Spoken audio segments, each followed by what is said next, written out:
Alrighty. Welcome to my Han Solo blaster project. Um, First of all, these are parts all printed off of my 3D printer. It's all resin because my FDM printer is not set up yet. Um, I actually got this off of do you believe it was Thingiverse? So it's a free kit. Even comes with a full blown assembly manual, which is really awesome. And there are modifications I've made, obviously. So, first thing is, I printed one of these out, and for a buddy of mine, mostly as a test, because I was gonna want one. So I decided I'd experiment with his, and found out all the here's and there's of making sure getting stuff done. And the only downside is I love my Elgumars too, but it does have a slightly small print bed for a project like this. So to print it at the full size, actually to go into I think it's 3D Builder and slice the grip here and print them as two separate pieces and put them together. But hey, it worked. Nifty little trick I picked up on Adam Savage's page or Adam Savage's channel tested about using baking soda as an accelerant and a little bit of structural additive for the baking powder, so I could, or for the glue and for the structure. So basically, I could get everything lined up on one side, lay down a small bead, and then lay down the baking soda, and it, you know, speeds up the activation, and gave it a little extra structure so I could move it to the other side, do that, and then it was easy enough to clean up. So the modifications I've made because I'm going to put a full, well, what I consider a full electronics kit in here. It's going to the trigger. There's a switch in here. Okay, trigger. It'll I've made files for the sounds. It'll make the blaster sound and light up a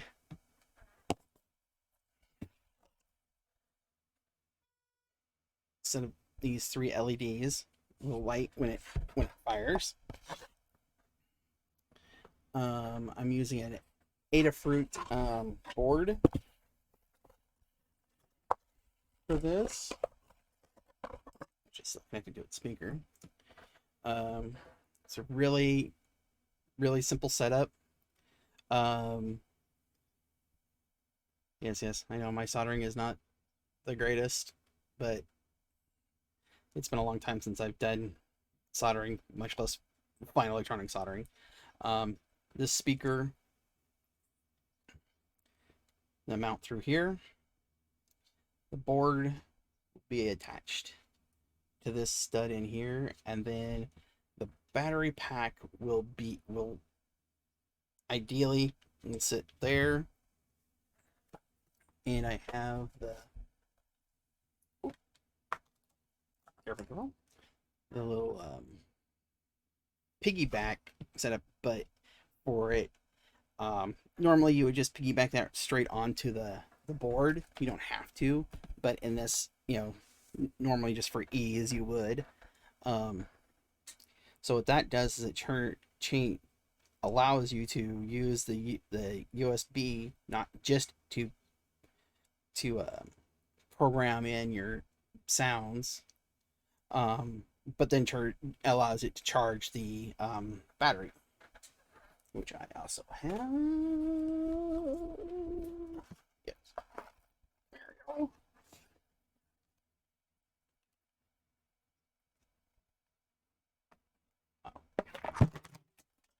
As everything goes falling off my desk, I have not had time to work on any of this lately. But this is a small battery pack, 3 volts, 3.7, 150 milliamp hours. And the charge pack will sit here, and the battery should be able to, sit something like this, because the board will sit all the way down,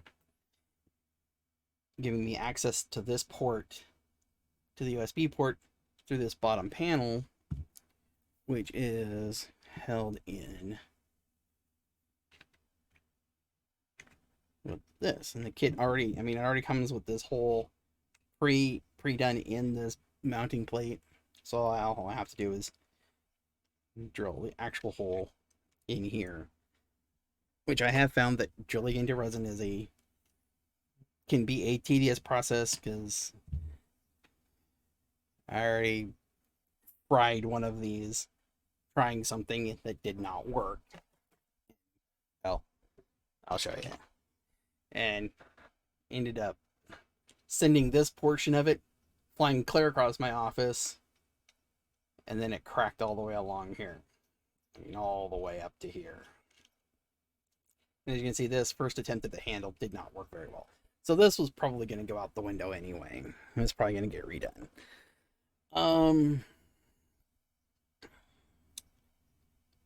The original trigger mechanism is this. It holds this trigger mechanism in. But obviously, to make room for the electronics, some things had to go. So I made so basically this entire section, this front tab had to go. And then so I just loaded up in 3D Builder, sliced that off, and then added in still needed some modification after that, and then I added in the countersunk holes to mount the switch.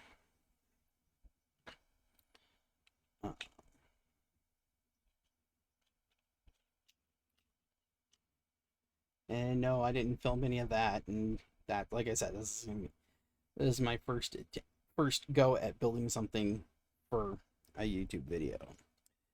This hole here is where this switch is going to sit, and this is going to be a set of random phrases. There's going to be or random sound effects. One of them is the theme, Star Wars theme, but it's mostly a bunch of Han Solo sayings. So this is the muzzle, the barrel, actual barrel, and then the flash suppressor. Now, normally this is just these go together, and then there's a part that glues in there to hold them together. But since I wanted to be able to take things apart, it has a nut and bolt, and down here, just make it out, is a clear red lens. So hopefully diffuse some of the LED light so it doesn't look so bright. If nothing else, I can stick some cellophane paper in there, and that'll help. So, and then that allows this. This, of course, goes in here. It's like that. So this would be the bolt. If this was a real weapon, this would be the bolt. That I have to reattach. This is the only part of this design that I found that is like really lacking. Is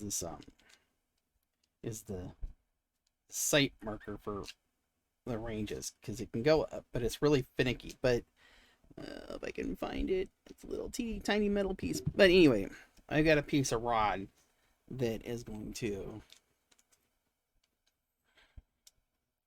get in there. That will glue into that space just to hold it up in that orientation, because when you in this orientation, you can get this thing to slide pretty easy in it, and it'll go up and down on it, without popping out of the thing. And then, obviously. So, one of the other mods I made, because now I'm probably going to end up having to shave this down so that this whole assembly can come off. But I did adjust this so that so this hammer will float all the way up and down, which will allow the bolt to be slid back, which will then give you partial access to the electronics.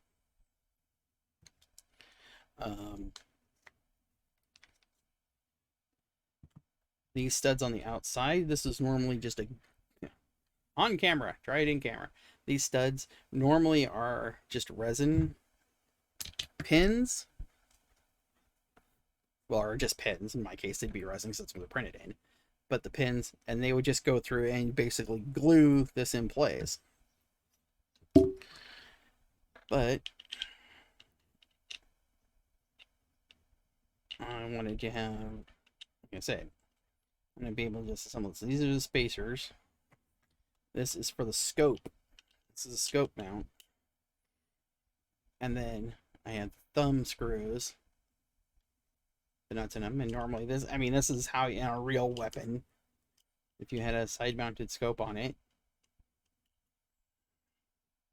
which I do believe the actual pistol this is based off of can be mounted with a side scope, has a side scope mount. This wasn't something they added. And also the weird thing, like you have this up here on the trigger mechanism, and this and a spacing that will occur when the grips are on, and that's because the actual weapon this is based off of has the ability to mount a shoulder stock on it. So to turn it from, basically just a hand pistol into a, into a scoped weapon, into a shoulder stabilized scoped weapon. So I didn't put that on, but this is in place. The only thing preventing this whole upper receiver from sliding off is this little ridge here, which I might take off. I haven't decided yet.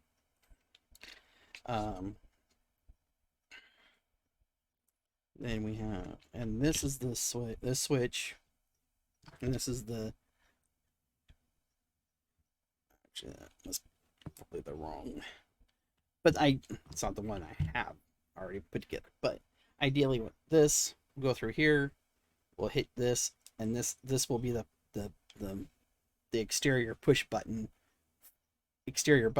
that pushes the micro switch, which then fires off the secondary sounds of the scope, which again had to be printed in 2 pieces, but the STLs did come with a 2-piece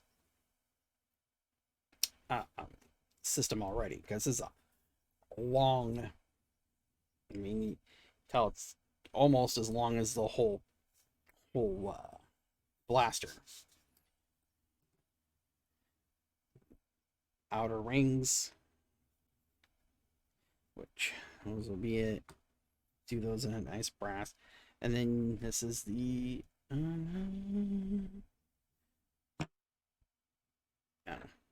I've got the rest of the scope mount sitting over there. This is the windage knob, which I did go in and add actual windage indicators on it, but I think I may have to reprint that and make them raised as opposed to insight, because they're gonna, I mean, I can barely read them. I know you probably can't pick them up on camera, so they are there. I'd do it.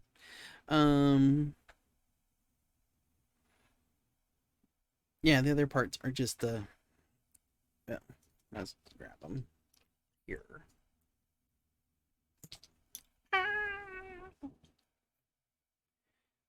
So this is the scope mount. All right. goes on here. Scope sits in here. This is the other one of the other reasons why I wanted to make this so it could come apart, is because if I had to work on something,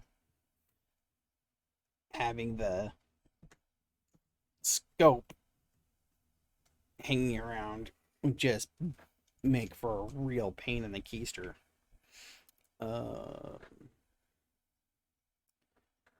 Where? It's here somewhere.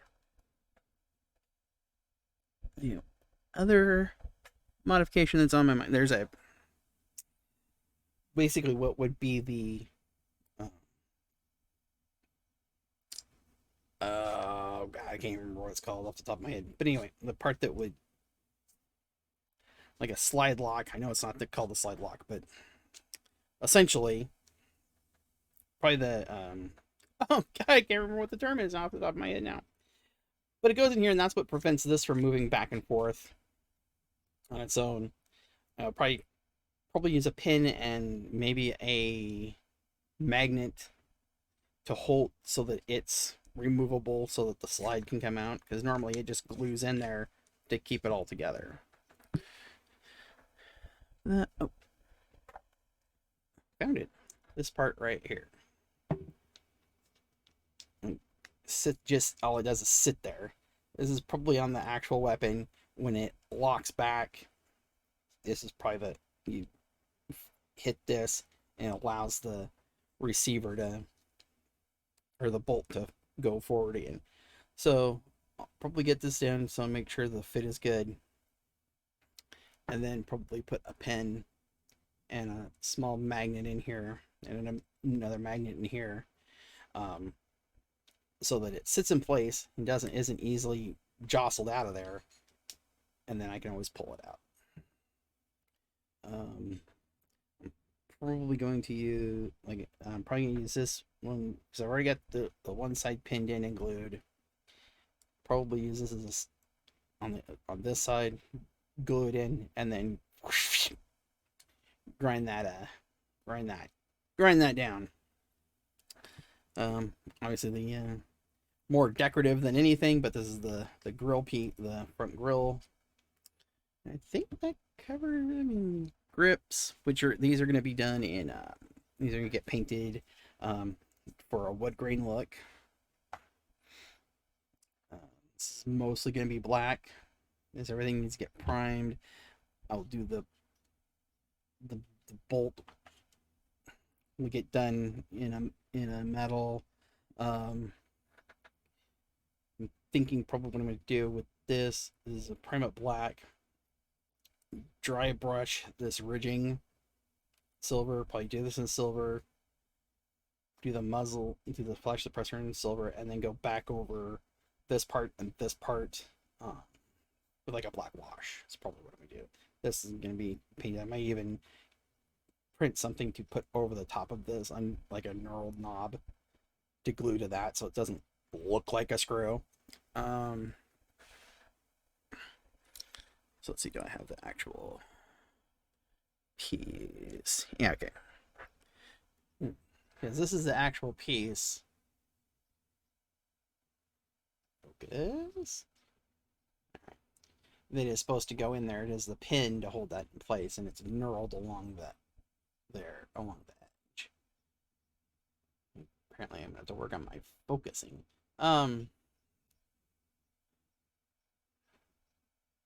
It turns out autofocus there, but it won't.